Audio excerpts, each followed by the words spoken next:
Good afternoon and welcome to the 129th of the COVID calls. This is a daily discussion of the COVID-19 pandemic with a diverse collection of disaster experts. My name is Scott Gabriel Knowles. I'm a historian of disasters at Drexel University in Philadelphia.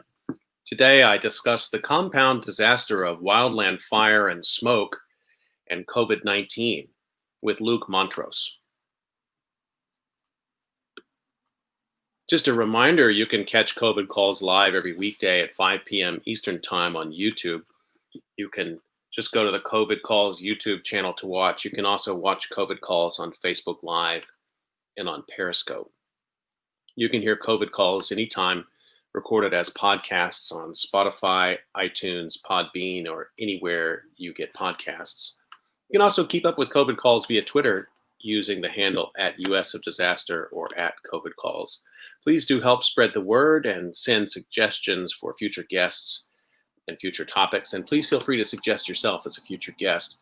I just want to give one small announcement and a note of accolades for Shivani Patel, who you met on COVID calls as one of my co-hosts when we did a week on education. And she gave her presentation at Drexel University for students tackling advanced research, the STAR program. And that is up online. I've got it linked on Twitter if anybody wants to check it out. Just really honored and proud of all the great work that she did with us this summer. Thanks a lot, Shivani.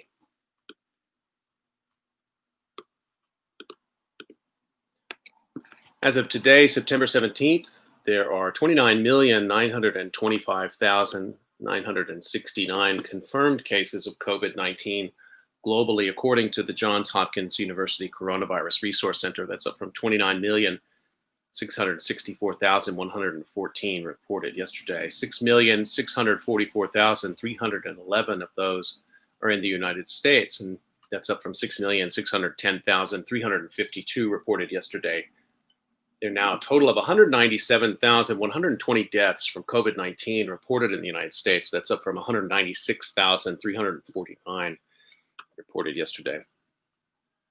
As a way to bring some humanity to the numbers, I've been reading a life story or a story of advocacy for those impacted by the pandemic, and I'd like to continue that now. Headline: New Jersey firefighter's death from coronavirus was in the line of duty, pension board rules. This was posted May 16th on newjersey.com, and it was written by Rodrigo Torrejon. The death of a Passaic firefighter from the complications with the coronavirus was formally declared an in the line of duty death by the state pension board, opening up lifetime benefits for his widow and their two children.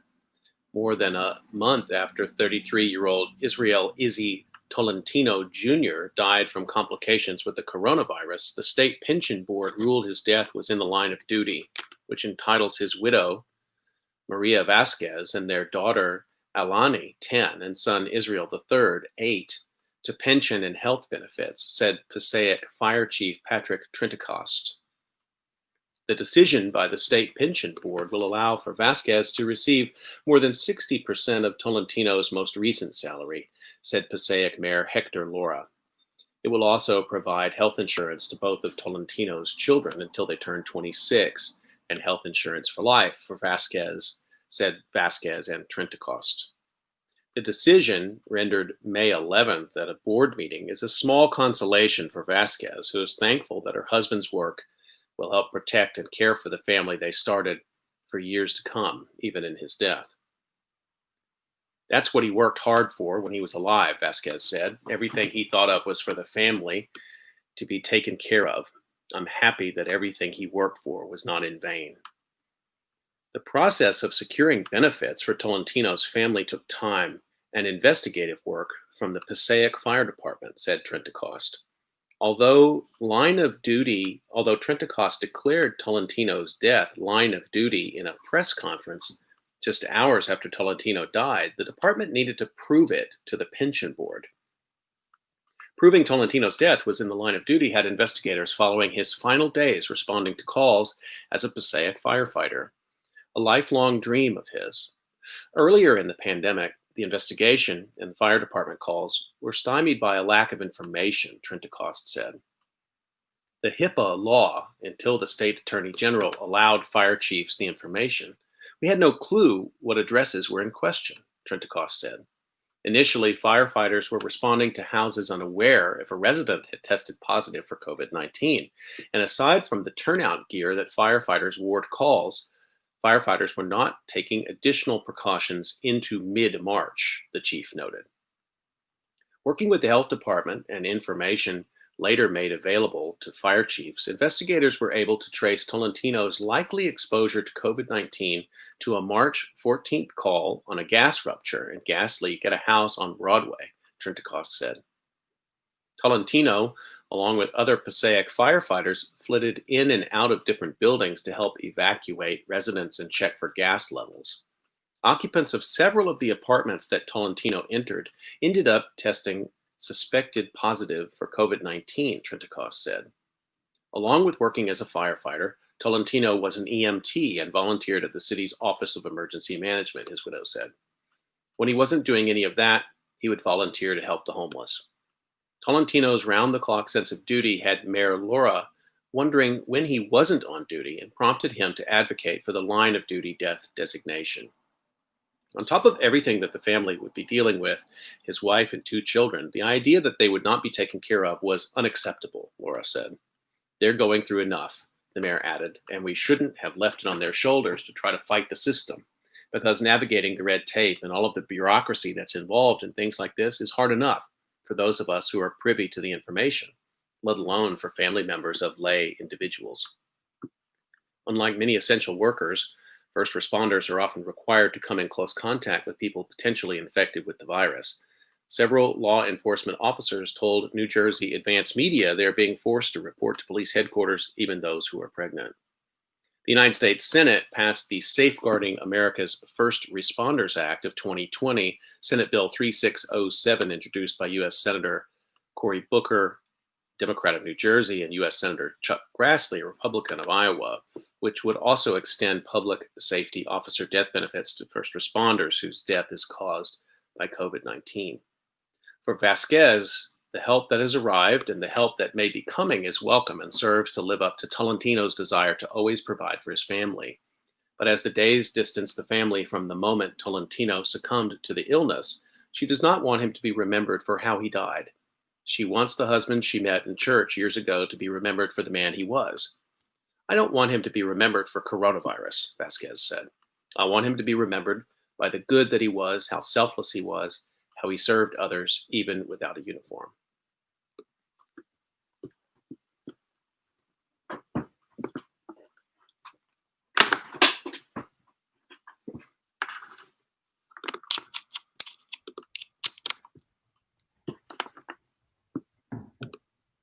Okay, let's turn to our discussion for today.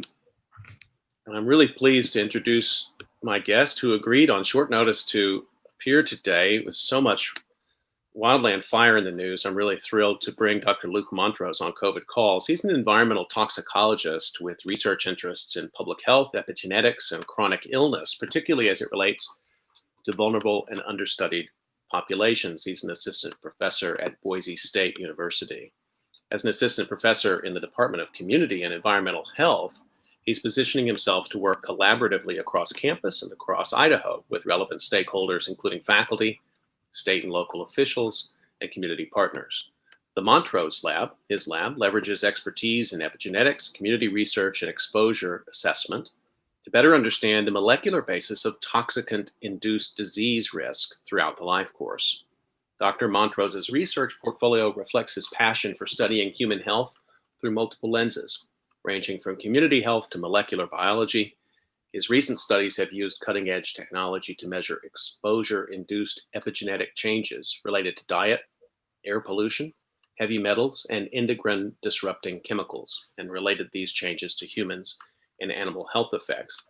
He's also been very active in science communication lately and has some wonderful articles up, which I hope you'll check out on the conversation, and we'll get to some discussion of those. Luke, thanks so much for making time to come on COVID Calls today. An absolute pleasure. Thank you. So let's start the way we usually do, which is just to find out where you're calling in from and what's the COVID-19 situation there today. So Boise, Idaho, And so we've per capita been one of the more active COVID-19 states, but our numbers relative to the other states are fairly low, but that's just an effective population. So I think that we just came out of our phase 4 here in Boise. And so our bars in our county, Ada County here, just opened up. So I guess you could say that we're open for business, but I think everyone is only cautiously optimistic that we're out of the woods. What's happening at the university? Are the students back? Yeah, so our President Trump, Trump, President Trump has been one of the leaders in Idaho thinking about how we can open up the university safely. And her communication should be commended. All throughout the summer, we were in constant communication with her about what the plan was and how they were going to move forward. And what they ended up doing was to try to save some of what is the college experience for the underclassmen. They prioritized the freshman and sophomore classes and to be on campus, and then they prioritized the upperclassmen classes to be more virtual. And this gave them the ability to spread those students, those underclassmen students, out across the campus into bigger classrooms where they were able to achieve the social distancing. And so far, everything has been going fairly well. We have had some coronavirus cases on campus, but they were able to contain those and do contact tracing and let those folks know that they had been potentially exposed. So far, everything that has been put into place structurally has worked. So the politics of Idaho are not readily understood by me. I know it tends to be a conservative state, but I also know it's ideologically diverse state, and it's a geographically diverse state. It's maybe a place that a lot of Americans know less about. It hasn't been on the front page too much of some of these mask wars and other kinds of things.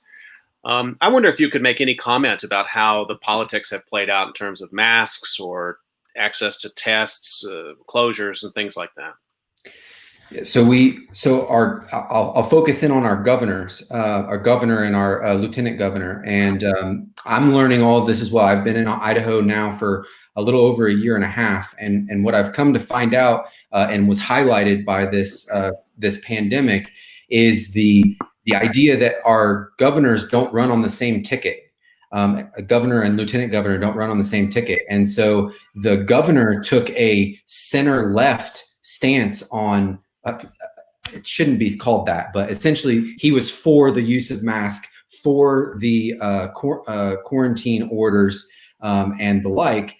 And he was actually berated by his lieutenant governor, who essentially made this a political lightning rod for herself to potentially become the next governor. She's essentially running for governor while being his lieutenant governor. So, I mean, you couldn't write this stuff up in a novel. It's been quite the ride. That's amazing. So if I understand this right, it's divided government to a certain extent within the same executive office. That's right. And they've taken different stances on mask wearing, for example. That's right. Mask wearing. And then also the governor wanted to, we had progressed to our phase 3, but because of the benchmarks that he set, we were no longer meeting those, and he wanted to revert to phase 2. And that was one of the things that she also took a stand on and said that he shouldn't be allowed to do that unilaterally. And he did. And so she's going to carry that forward, I think, as a platform issue for herself to become elected.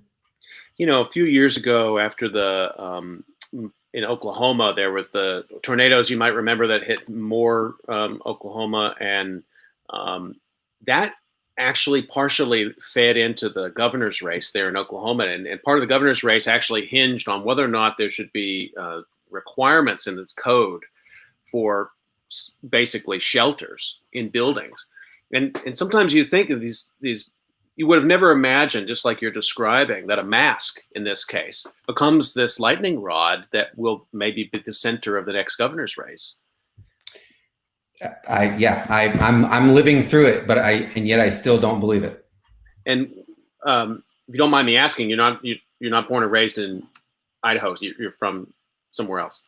I am. I've ping ponged back and forth across the country as I traveled for schooling. I grew up in a rural community, conservative rural community in Ohio, and then went to do my PhD at the University of Montana in Missoula, which is a blue pocket in a red state, very similar to Boise. But before I came to Boise, I went to the University of Michigan, and I lived just outside of Ann Arbor.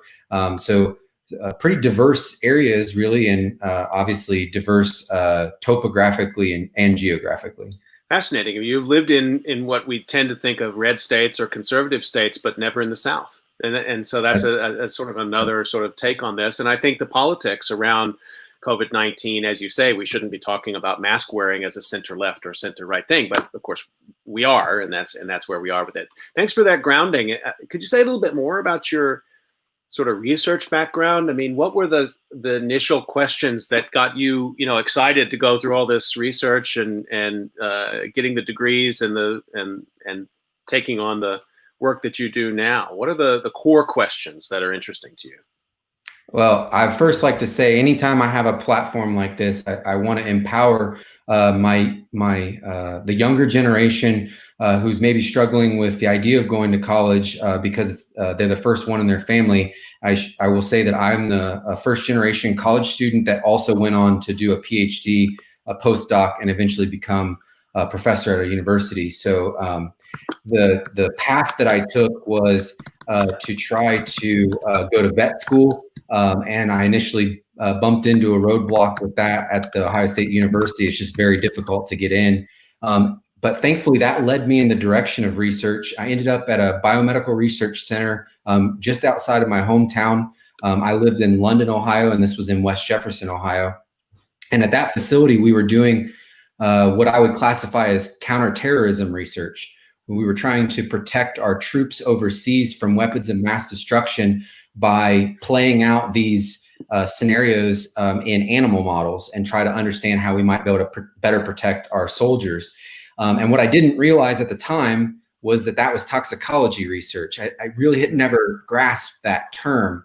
But as I learned more about it, I decided that that's what I wanted to do a PhD in. And I contacted the University of Montana that has an amazing environmental toxicology program, not really knowing what I was going to be focused on. I ended up in a lab that studied air pollution, specifically how indoor air pollution produced from heating, wood heating, which is a huge thing in Montana because wood is cheap and propane and gas are more expensive. We were trying to understand in that lab how indoor sources of air pollution impact asthma exacerbation among children. So I think that's where I initially got this idea that wood smoke could be a potentially adverse or could potentially produce adverse outcomes. And then I ended up in Boise, and I found a little niche where, this is a great place to do wildland firefighting research because we have the National Interagency Fire Center based right here in Boise, and there seemed to be a need on campus. So I immediately started to position myself where I could apply my knowledge of the health consequences of being exposed to wood smoke to the occupational exposures of a wildland firefighter. I see. Can you say a little bit about the National Interagency Fire Center? People may not be as familiar with that. Yeah, so they essentially are a organization that's been tasked by the federal government to organize wildland firefighting resources across the West. And so they have some of their own firefighters, and then they also organize firefighters through a number of different agencies. Think Bureau of Land Management, and then the different states that have their own firefighters. They organize resources, that being the firefighters themselves, as well as things like helicopters, trucks, those types of things. That's so. I mean, it's really something to have that there in your backyard. I mean, you're privy to all kind of interesting conversations, I'm sure, and policy is being formed there as well, I take it. That's right. Yeah, they actually also deal with all of the training.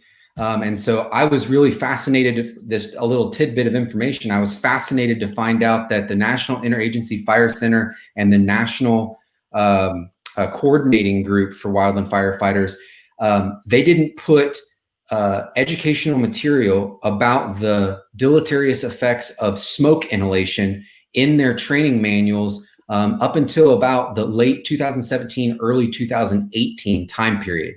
And to me, to be a wildland firefighter where your job is to breathe smoke, essentially, I shouldn't exactly say it like that, but that is part of their job, is to deal with being in a smoky environment and conduct the routine jobs that they do, that it wasn't part of that training manual that that exposure may cause deleterious health effects until within the last 3 or 4 years.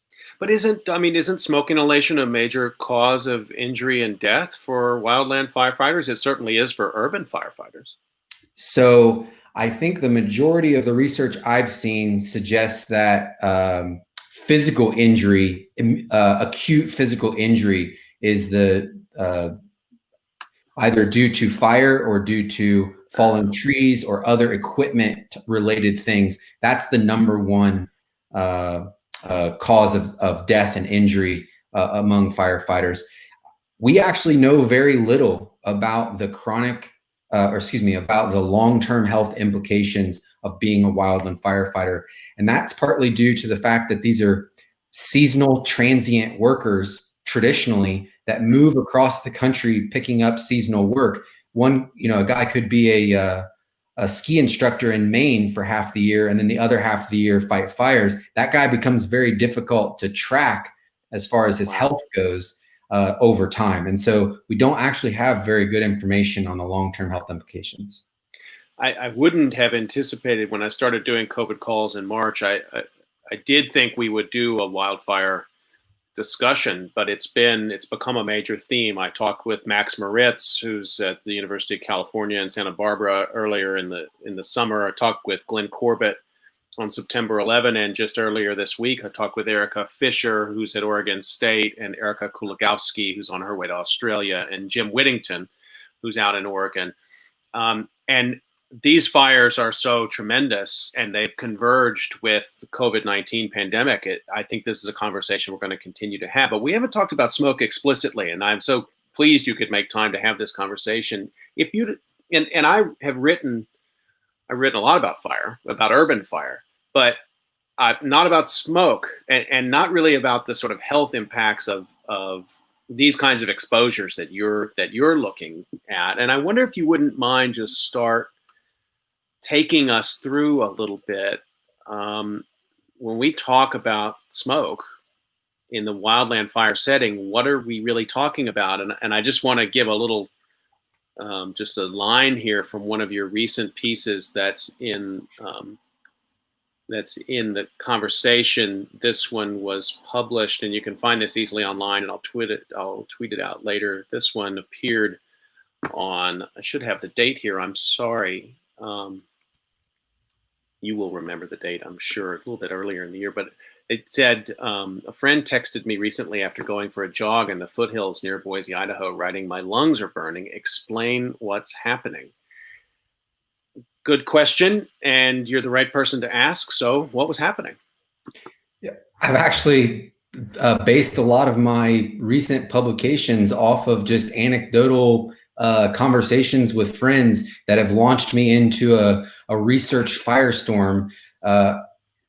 I had an initial answer for her, which was, listen, if you would have just looked on the Idaho Department of Environmental Quality's website, Twitter feed, Facebook, if you would have just looked before you went out, you would have seen that we were in a, depending on what side of the city you were in, a yellow or an orange AQI warning level, which is either moderate or unhealthy. And so that was my initial answer to her was, hey, it's smoky outside. Even if it's only, I think she ran around 10 o'clock in the morning. And even if it's 10 o'clock in the morning, that doesn't really, the time of day has a little bit of an impact on the smoke, but there's still smoke outside. The other thing I mentioned to her was, we live in Boise, and I think that was in the beginning of August. It was going to be 103 that day, and it was already 90 some degrees. So the EPA has some information on their website about the mixture of heat and smoke and how that can be particularly impactful to your lungs. That was the short answer. The long answer was there's a lot of things in smoke that you don't want in your lungs. There are thousands of individual chemical constituents, and one of the most important ones that we think about in research and as well as on the regulatory side. So if you see Idaho Department of Environmental Quality's website or CAL FIRE or any of the California, Oregon, Washington advisories, they're going to be honing in on one chemical constituent, and that's PM 2.5, or particulate matter less than 2.5 micrometers in diameter. These are really small particles, about 1/50th the size of a grain of sand. And the reason that we use these as a metric for health and for regulatory reasons is because that's the cutoff at which these small particles, anything smaller than that, can get into the deepest parts of your lung, into these little air sacs, and those air sacs are involved in passing oxygen from the lungs to the blood. So very important physiological part of your body. You don't want foreign stuff in those parts of the body. And so that was the long answer that I wrote up in the conversation piece. I spared my friend the long answer. I've tried to do a better job of understanding my audience and when they start to glaze over, but hopefully your audience is receptive to the nitty-gritty details. They definitely are. And so let's get into a little bit about terminology, because we were talking about this earlier in the week when we had the initial discussion about some of the problems even with terminology like wildfire these days, because so many of these fires are not, we have this idea in our mind of a forest fire. It takes place in some distant place, and some, as you said, sort of itinerant firefighters go in there and deal with that. But it doesn't come, if it burns up some structures, their cabins deep in the woods or something like that. That's not what we're seeing in the main these days from Arizona to Washington to Idaho, is it? I mean, we're seeing now fires that are moving through wildland urban interface spaces and even into urban spaces. So I wonder, first of all, about the terminology wildfire and what it's hiding. Well, so as someone who's trying to understand what these particles are doing to our lungs and what are the acute and chronic potential impacts of this, it becomes very difficult to do that when you realize that the particles change. The particles are chemically different depending on their source. So if there's a fire burning in Idaho and it's burning on the eastern side of our state, likely burning a lot of grasses, a lot of maybe sagebrush, that chemical characterization or the composition of that fire wildly different than the fires burning maybe in the western side of the state where we have more timber. Now throw in the WUI, the wildland urban interface, where now we have a contribution of building materials, things like wood and tar and the like. Now we have a lot more chemicals to deal with in that overall spectrum of what makes up wildfire smoke. And so when someone says, what are the health implications of wildfire smoke? That's a really difficult question to answer, because, well, where did it come from? And how far away is the person who's potentially breathing it? Another thing that I mentioned in my piece there is the idea of aging. So wildfire smoke that comes out of the fire, if you measure it at the source, can be different than that same smoke that travels across the continent over to, let's say it most goes from California to New York. The smoke, once it gets to New York, has had time to mix with all the other chemicals in our atmosphere, to be impacted by UV radiation. All of those things can actually, studies have shown, make the make those air pollutants more toxic. Thankfully, though, they've also had time to dilute.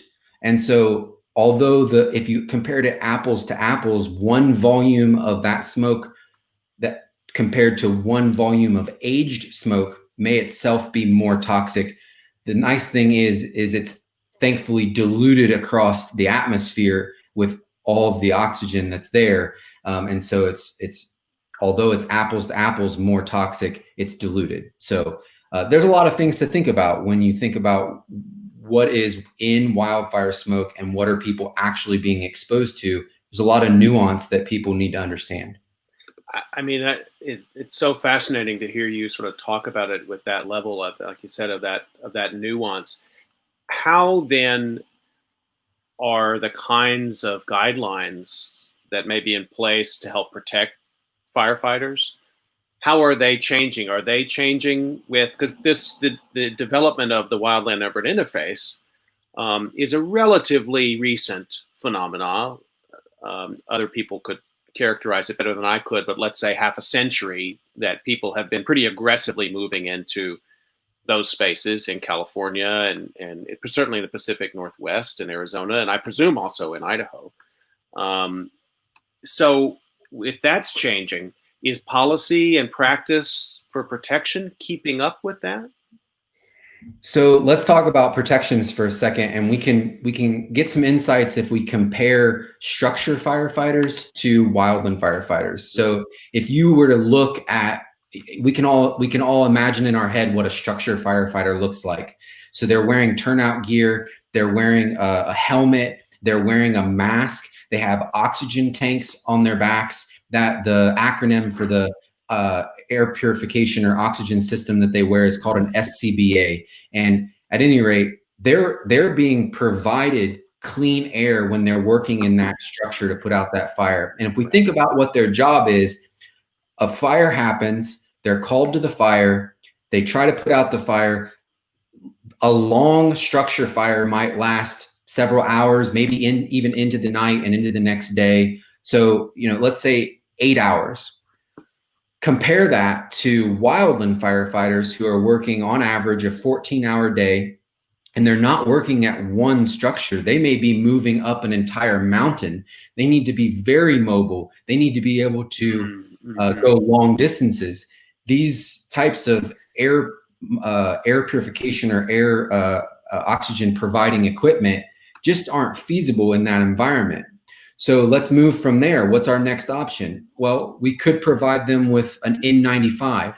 We've all heard a lot about N95 masks now, so we're probably all experts, but just to reiterate, these are masks that can filter out about 95% of those particles that are 0.3 microns to 2.5 microns. So in that range that I've been talking about, and that's where they get their name N95, is because they filter out 95% of those particles. You need to have a really good fit to your face to wear an N95. And as we can imagine, you can be a male or female and be a wildland firefighter, but the majority of them are male, and the majority of them are scruffy looking guys like me who have beards or at least 5 o'clock shadows. Those masks are not going to work for them even by the end of the day, let alone when they go out into the wilderness for 14, 20 some days at a time, and they're getting airdropped food out of helicopters. The N95 becomes infeasible for them in that case. So what we're left with is wildland firefighters typically wear a bandana over their face. That's really the only protection they have. And even a wetted bandana provides minimal, if any, mitigation from these small PM2.5 and the smaller particles. So until we have some new age air filtration that wildland firefighters can wear that allow large volumes of air in, protect them from the PM2.5, and make a seal around a potentially bearded face, we're kind of stuck with this idea that they're going to be exposed to smoke. So then all we can do is track their exposure and try to limit it where possible. So that can be things like placement of the camps that they stay in, so that at the end of the day, when they're done with their 14-hour shift, hopefully they at least get a 10-hour reprieve from that smoke. It's interesting when we think about, it's a dangerous job, certainly urban firefighters, and they have, most of them have unions, and they have National Fire Protection Association and fire chiefs and other organizations that advocate for safety and have for a long time. You've described the wildland fire service as a different, I mean, it's a different set, it's a different kind of occupation. Who's advocating for them? Who's advocating for the N95 so that they're not just taking the bandana out of their back pocket and wetting it and putting it over their face and not breathing whatever's burning up in the suburb outside of, you know, some city in Oregon or city in California? So this is a really interesting question, and one that I really dove into when I first was becoming oriented with the wildland firefighter community.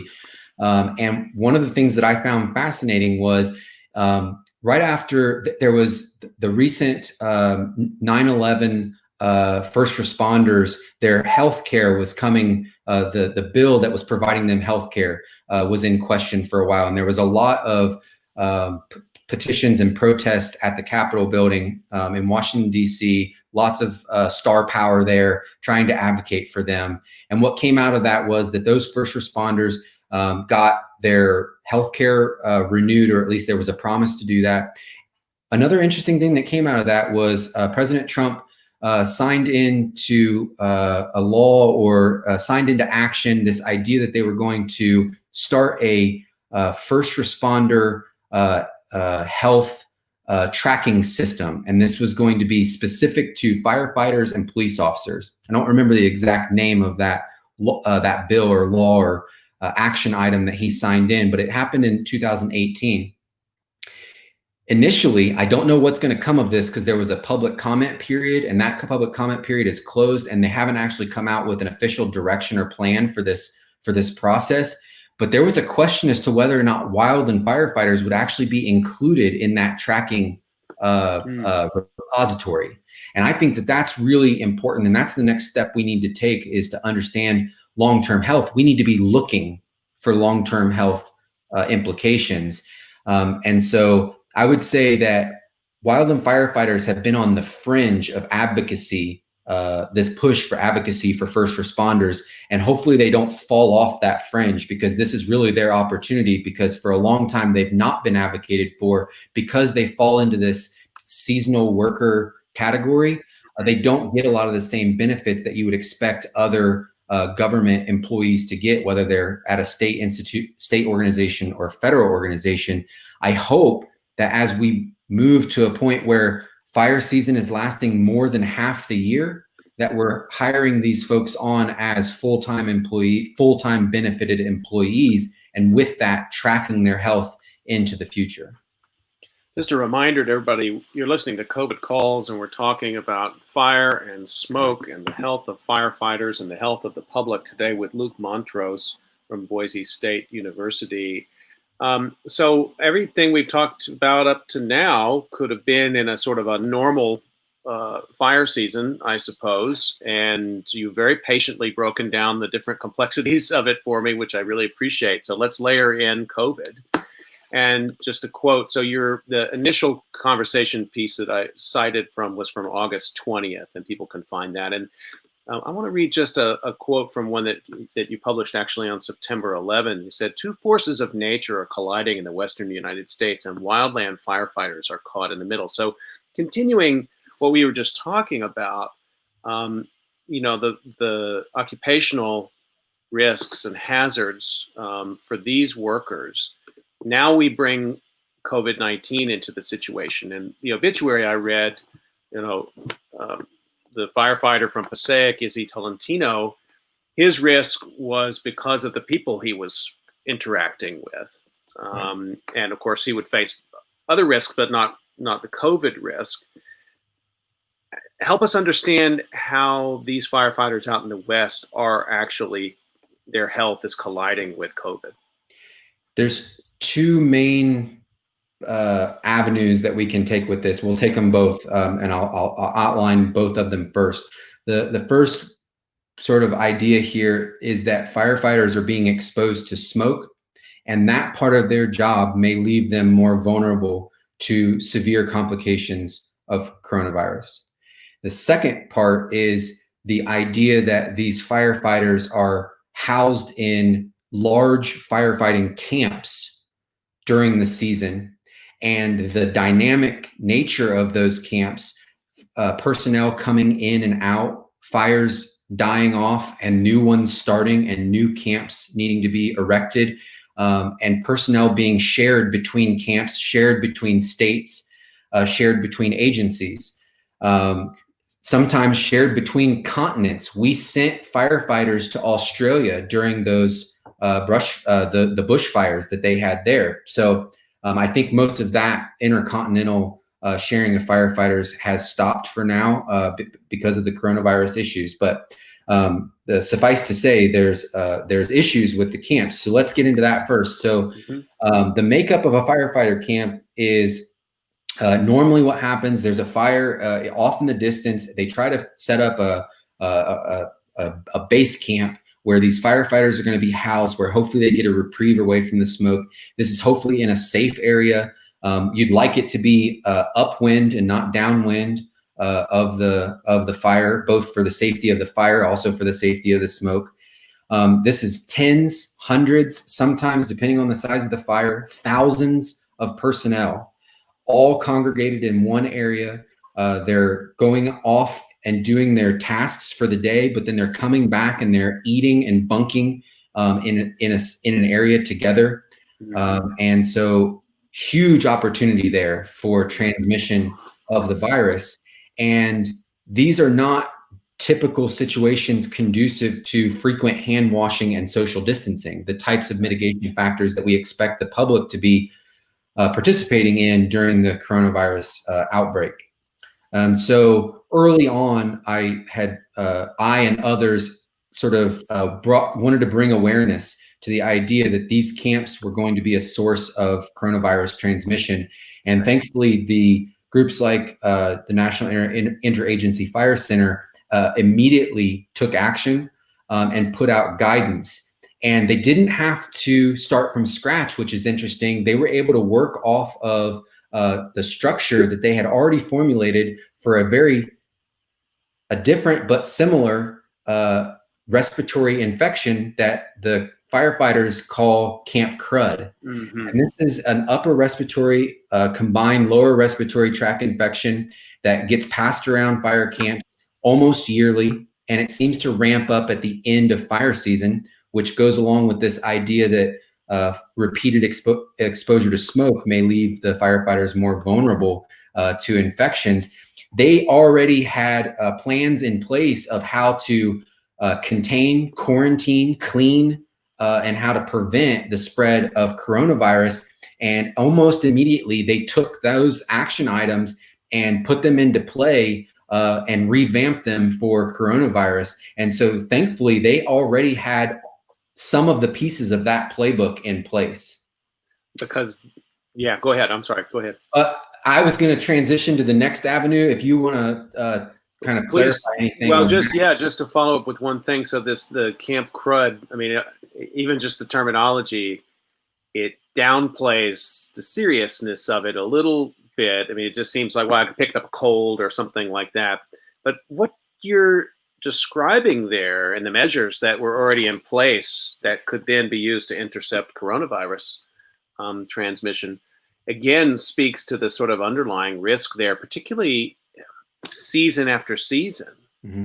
I mean, if a firefighter gets Camp Crud one year, okay, but then year 2, year 3, year 4, it seems like that those are the kind of things that you're concerned about as the sort of slow disaster of wildfire continues and people are exposed year by year to that smoke. Is there some tracking? So, I mean, we're not even talking about coronavirus here. Is there some tracking of how frequently people get those infections? I don't know how far back it goes, but the answer is yes. I've seen a couple reports out of the state of Oregon. They have what's called the lessons learned page. And I believe it's either linked on the NIFC website, or it may actually be a facet of NIFC, but it's essentially a way for agencies to discuss issues and solutions and hopefully provide lessons learned to other folks so they don't have to reinvent the wheel. One thing you said I think is important to point out here, and that's this idea that Camp Crud downplays the severity of this upper and lower respiratory tract infection, which seems to be a reoccurring thing in the firefighter community. And this is a common theme among firefighters, is these guys and gals are the type of people that put their head down and they do their job, and they've almost been trained to just, don't talk about your issues, just do your job.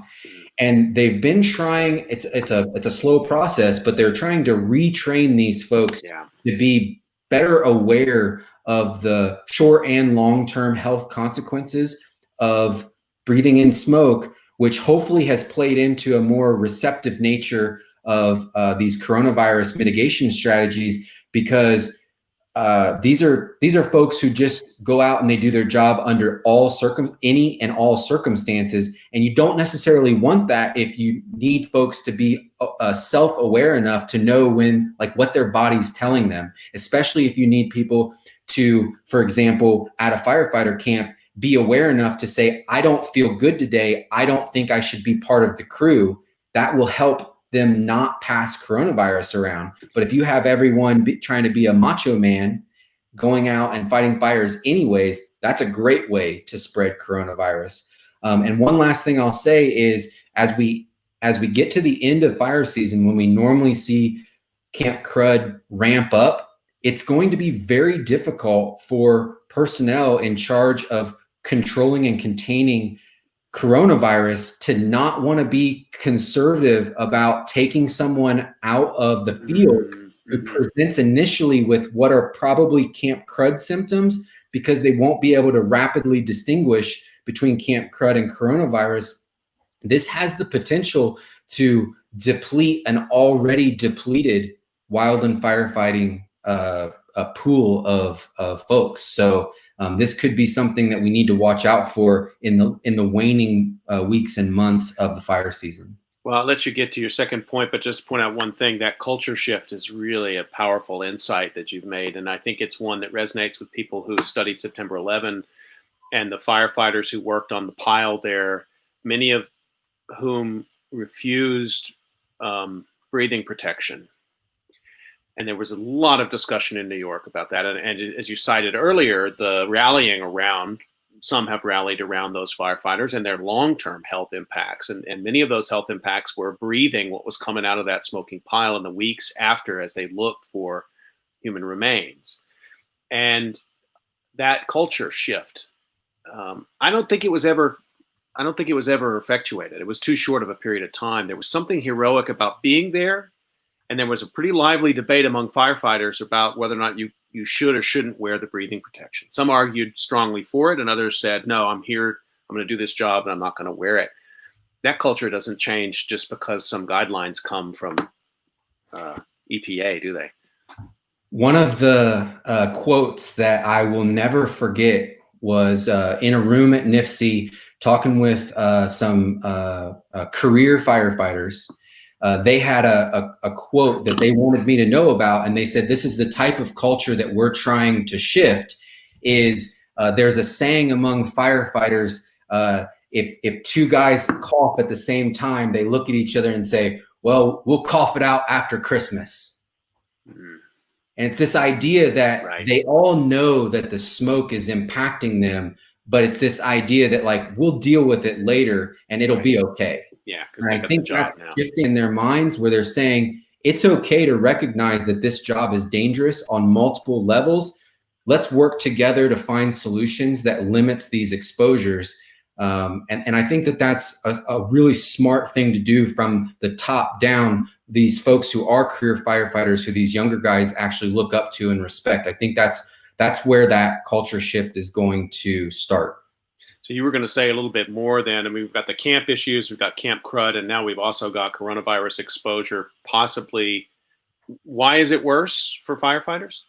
Yeah, so I have a couple studies that I want to reference that I looked at as I was building my my knowledge of what I wanted to know. What's the plausibility that wildfire smoke may lead to more severe coronavirus symptoms? And so I start the story back with some Italian scientists that published a study looking at air pollution generally. This is not wildfire smoke. And they showed that they were exposing cells to smoke, and those cells became immune suppressed. A few years later, a group of researchers at the University of Montana were able to show this in animals, and they used wildfire smoke specifically here. What they showed was repeated exposure to smoke followed with the animals being immune suppressed, and they honed in on a specific cell type in those animals called the macrophage. These are, you can think of them like Pac-Men. They go around the body gobbling up foreign material, and either they are able to destroy that material, or if they can't destroy it, they sort of self-destruct and they destroy it that way. They were actually able to show in that study from the University of Montana that those cells were no longer capable of doing their job at 100% following repeated exposure to smoke. There's a recent study of primates that were exposed in an outdoor enclosure in California as babies, and as adolescents, those primates had dysfunctional immune systems. So a little bit more information here coming in about the long-term effects of exposure to smoke on your immune system.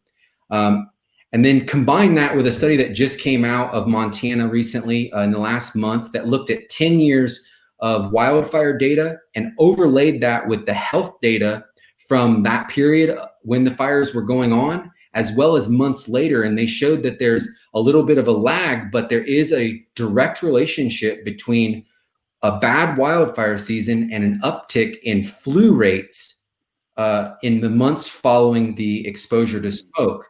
So we take all of this data and we combine it and we try to interpret it and say it's at least plausible that wildfire smoke is entering the lungs, potentially suppressing the immune system and leaving both the public, but especially firefighters, because of the amount of smoke that they're exposed to, leaving them vulnerable to viral infections, including coronavirus. So, I mean, those findings are really important, and they dovetail with findings we heard about earlier in the summer about the problems that people who live in fence line communities anywhere in the United States, I think that particularly concentrations in Southeast Texas and people who live in Cancer Alley in Louisiana, who also exhibit sort of permanent colds, asthma rates way higher than the average American, that they were also going to have this greater susceptibility to COVID-19 because they have this already sort of underlying ongoing lung agitation. Have you looked at that overlap? I mean, there's something provocative there in that overlap. We have different geographies, different people, and yet this sort of compound disaster is affecting them both. Yeah, two things I'd say about that. One is if we look at the Harvard T.H. Chan School of Public Health study that came out, it was a preprint, so it still needs to be verified and peer reviewed. But they said that as you go across the country, county to county, if you move from one county to the next, and that next county has higher air pollution, chronic exposure to air pollution, those counties had more death due to coronavirus. So I think that plays into what you just said. And then I saw this firsthand when I was in Ann Arbor and we traveled to Detroit to meet with community members there. This is really an environmental justice issue because these communities aren't just being impacted by particulate matter. Oftentimes, these are the same places that are food deserts. They're being impacted by particulate matter that's coming from industry. They're also being impacted, as we see in Michigan and other places, by poor water supply. So it's really hard when you have these cumulative exposures in these vulnerable communities to really put your finger on what it is that they're being exposed to that's actually raising their risk. But suffice to say that there are communities around the country that are being hammered by environmental exposures, and it's leaving them at risk to these types of pandemics. And this is a this is something that we're going to have to change, probably from a policy level, but also folks like me who are trying to do research on this. Hopefully we can just try to bring awareness to the politicians and others to understand that these communities need our help. None of this is healthy for the general public, to the extent that something like a general public exists. But let's just say, average middle class Americans who live in places that are being exposed to more and more wildland fire smoke, or more smoke in the wildland urban interface. It just doesn't see. I mean, it's sort of intuitively just going to become more dangerous for them. Am I right, or are people not receiving the kind of exposures that would trigger the concerns that we've just been talking about for environmental justice communities or firefighters? So are you saying that moving forward, are you saying that different communities are going to be exposed, or the communities that are being exposed right now aren't the same communities that are fence line communities? I'm curious about folks who are just living in places that are seeing more frequent exposure to wildfire, and not just the ones we were just talking about. So obviously for fence line communities, this is a long-standing concern, and this is just exacerbating it. But what just for an average person like me, who happens to live in a place where fires are becoming more common, is this really dangerous? So I'll use Boise as an example. So one thing that I think is problematic is, as a state, we could do a really good job of forest management. We could do a really good job of firefighting, and we could put out all of our fires, and we could still be impacted by smoke from our neighboring states. And so I would take your comment and just point out that this is something that we need to work on as a country, because smoke knows no boundaries. It doesn't stop at state lines. And right now, the aerosols from California are being taken all the way over as far as Europe.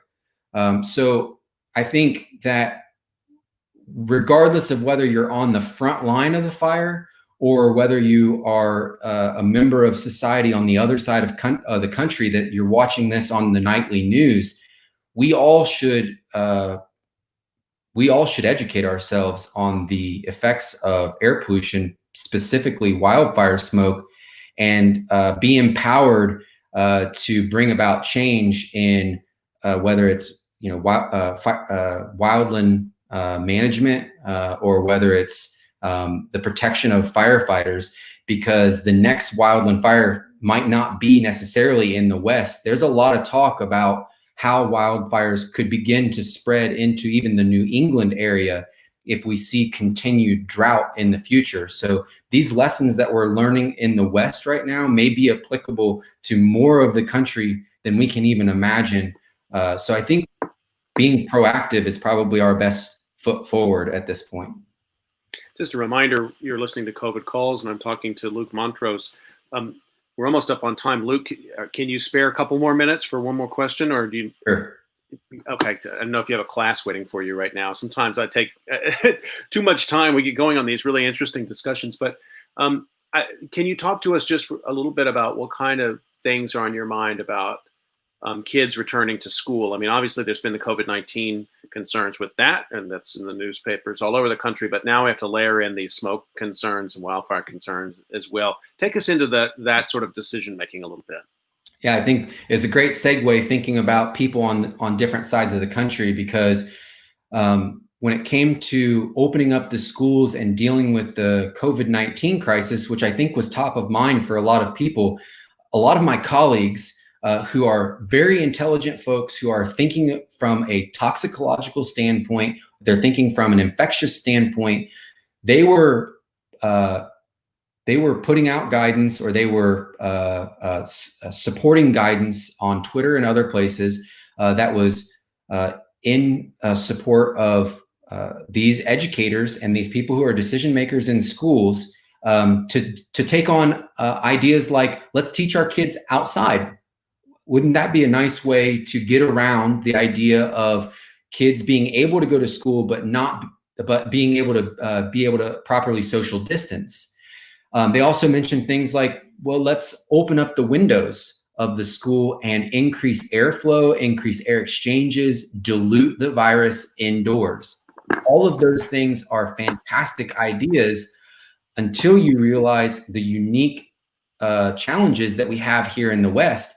I'll point out that the majority of rural schools, K through 12, in Montana and Idaho, because those are the places that I know of most specifically, a lot of those K through 12 schools don't have air conditioning.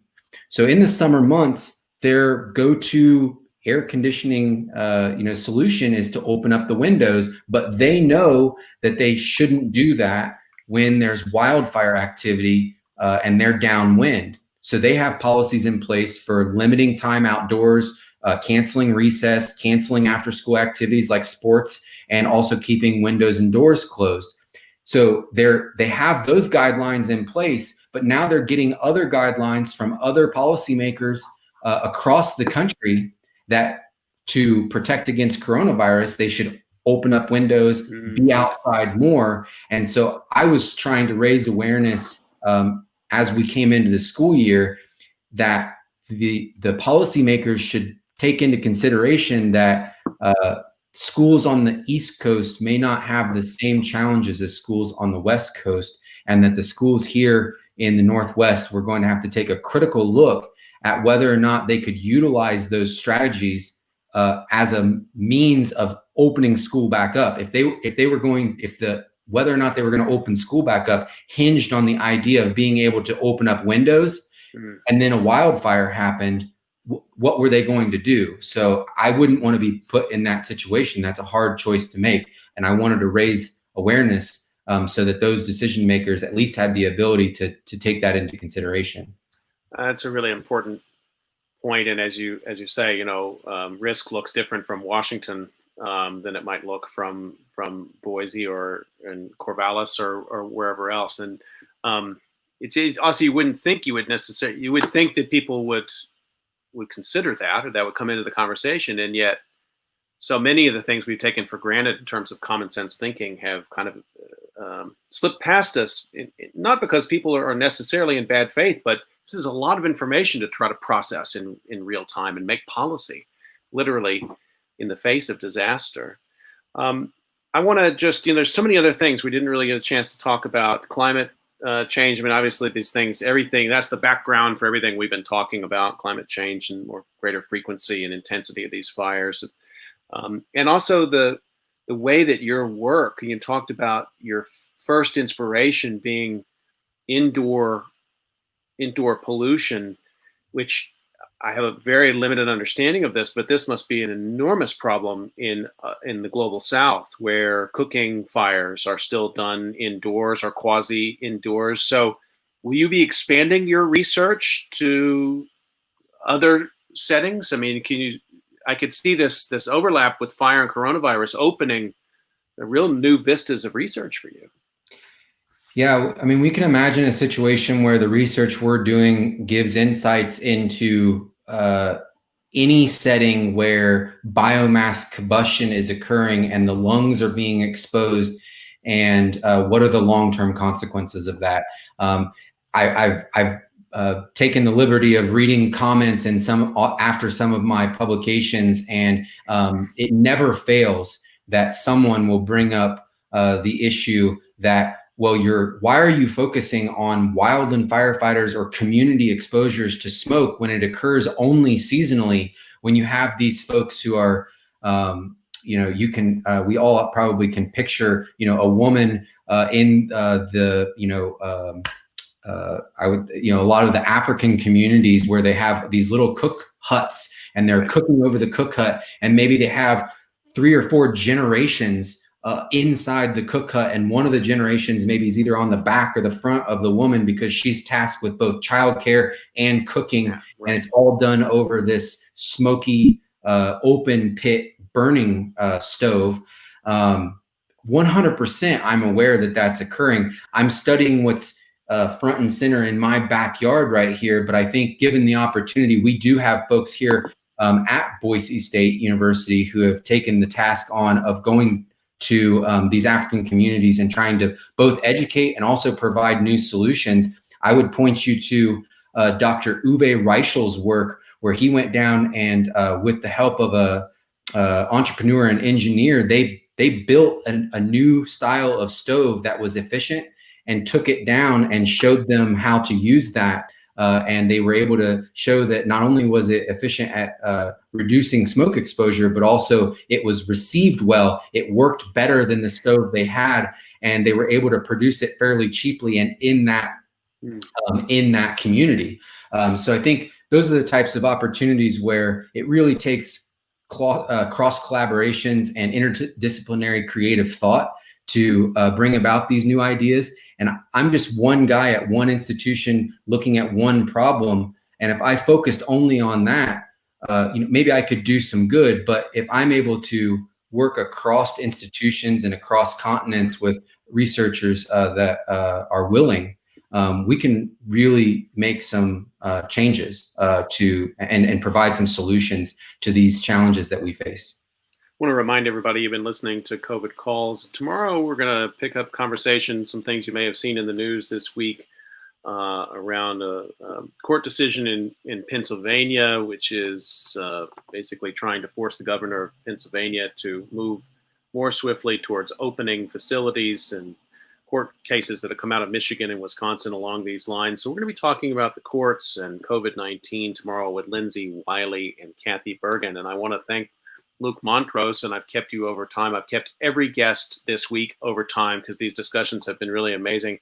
We'll have to check back in with you because this story is ongoing. It's fascinating what you're doing in your lab. And again, thanks for making time and sharing all of your insights with us. Happy to come back anytime. Okay, take care. And everybody stay healthy. We'll see you tomorrow at 5 o'clock.